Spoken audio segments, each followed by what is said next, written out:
يا باغي الخير أقبل، يا من يبتغي الخير، يا من يطلب مرضاة الله عز وجل، يا من يطمع في جنة الله تبارك وتعالى، يا من يريد رحمة الله، يا من يلتمس مغفرة الله.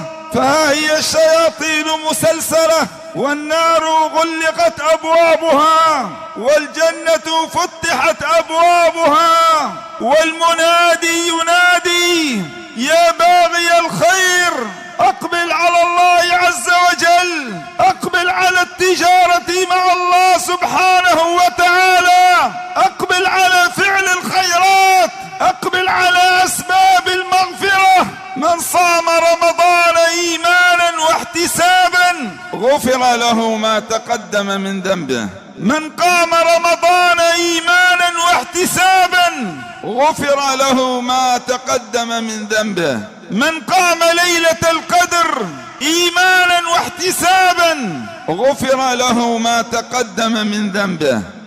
تجارة مع الله في هذا الشهر استجابة لهذا النداء العظيم: يا باغي الخير أقبل، أقبل على الصيام، أقبل على القيام، أقبل على تلاوة القرآن، أقبل على الاستغفار، أقبل على ذكر الله عز وجل، أقبل على الصدقة، أقبل على الإنفاق في سبيل الله، أقبل على الإحسان إلى الجيران، أقبل على صلة الأرحام، أقبل على بر الوالدين.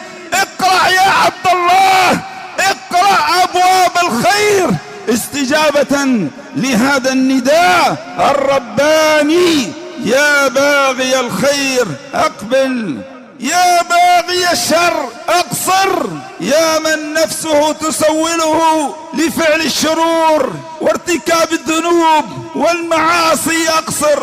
فهذا آوان أن نقصر عن الذنوب والمعاصي، هذا آوان. وإلا يا عباد الله فباب التوبة مفتوح في كل ليلة وفي كل يوم، فإن الله عز وجل يبسط يده بالليل ليتوب مسيء النهار، ويبسط يده بالنهار ليتوب مسيء الليل، حتى تطلع الشمس من مغربها. وبالذات في هذا الشهر، هذا الشهر شهر المغفرة، شهر رمضان، ينادي المنادي: يا باغي الشر أقصر.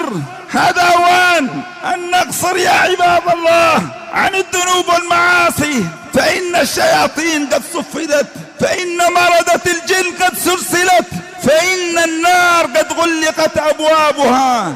فيا باغي الشر أقصر.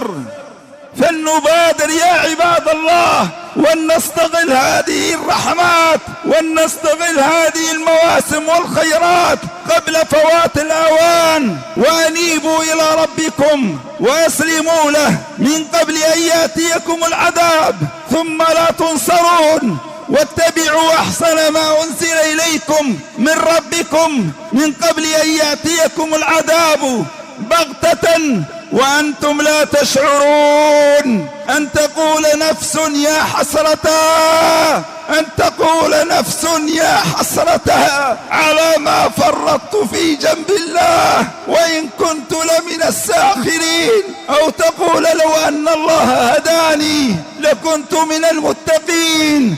أو تقول حين ترى العذاب لو أن لي كرة فأكون من المحسنين. بلى قد جاءتك آياتي فكذبت بها واستكبرت وكنت من الكافرين. ويوم القيامة ترى الذين كذبوا على الله وجوههم مسودة أليس في جهنم مثوى للمتكبرين. وينجي الله الذين اتقوا بمفازتهم لا يمسهم السوء ولا هم يحزنون.